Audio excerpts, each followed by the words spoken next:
দুরুদের আমল এমন একটা আমল যে আপনার জীবনে কোনো বিপদ, কোনো মুসিবত, কোনো পেরেশানি, কোনো সমস্যা দেখা দিয়েছে, আপনি যদি দুরুদ পড়তে থাকেন, কোনো কিছু মনে আসছে না, অনেক সময় ছাত্র জিজ্ঞেস করে, ভাই পরীক্ষার হলে পড়া ভুলে গেছি, কি করবো? আমি দুরুদ পড়া শুরু করেন। আরবদেরকে দেখা যায় কোনো কিছু ভুলে গেলে তারা বলে আল্লাহুম্মা সাল্লি আলা মুহাম্মদ, আল্লাহুম্মা সাল্লি আলা মুহাম্মদ, এটা শুরু করে তারা। কারণ নবী করিম সাল্লাল্লাহু আলাইহি সাল্লাম এর হাদিস থেকে স্পষ্টভাবে, একটি নয় বহু হাদিস থেকে প্রমাণিত, যে ব্যক্তি দুরূদটা নিয়মিত পাঠ করবে, সালাত আলা নবীটাকে যে ব্যক্তি আঁকড়ে ধরবে, সব সময় তার মুখ থেকে সালাত সালাত সালাম চলতে থাকে, এই ব্যক্তির সকল গুনাহ আল্লাহ মাফ করে দিবেন, সকল পেরেশানি আল্লাহ তাআলা মুক্ত করে দিবেন।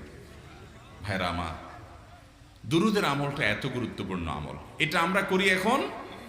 অনেকে আছেন যে আনুষ্ঠানিকতা যখন থাকে দুরুদের, মিলাদের, তখন একটু সালাত আলা নবী যেভাবে করেন করেন, আর বাকি অনেকে আছেন যেগুলো করারও কোনো খোঁজ খবর নাই। দুরুদ বেশি বেশি করে পাঠ করবো তো ইনশাআল্লাহ। সবচেয়ে শ্রেষ্ঠ দুরুদ, সবচেয়ে উত্তম দুরুদ হলো দুরুদ ইব্রাহিম, যেটা নামাজে পড়েন। আর সবচেয়ে সংক্ষিপ্ত দুরুদ হলো সাল্লাল্লাহু আলাইহি ওয়াসাল্লাম। এছাড়া নবীজির প্রতি দোয়ামূলক যে কোনো দুরুদই আল্লাহর কাছে গ্রহণযোগ্য হতে পারে, যদি দুরুদের অর্থের মধ্যে, কথা বলার মধ্যে খারাপ কিছু না থাকে। দুরুদের নামে অনেকগুলো দুরুদ প্রচলিত আছে বিভিন্ন বই পুস্তকে, অমুক দুরুদ পড়লে অমুক এত নেকি হয়, বা অমুক দুরুদ পড়লে এতবার পড়লে ওই বিপদ দূর হয়।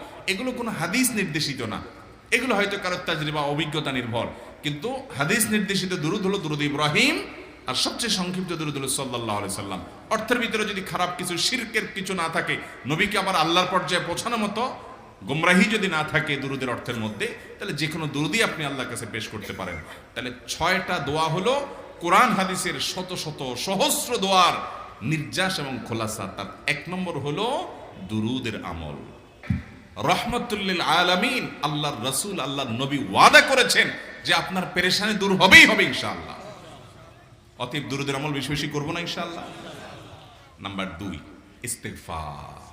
ইস্তেগফার ইস্তেগফার এটাও বেশি বেশি করতে হবে। কারণ ইস্তেগফার সম্পর্কে কোন কোন হাদিসের ভাষ্যের মধ্যে মান লাজিমাল ইস্তেগফার ভাষ্য এসেছে, অর্থাৎ যে ব্যক্তি ইস্তেগফারকে আঁকড়ে ধরবে, এটাকে কন্টিনিউয়াসলি করবে, ইস্তেগফার কখনো ছাড়বে না, সবসময় তার মধ্যে ইস্তেগফার অব্যাহত থাকবে, ওই ব্যক্তিকে আল্লাহ রাব্বুল আলামিন বিভিন্ন পেরেশানি থেকে সারপ্রাইজড হওয়ার মতো এমন এমন পথ বের করে দিবে যে সে চিন্তাও করে নাই।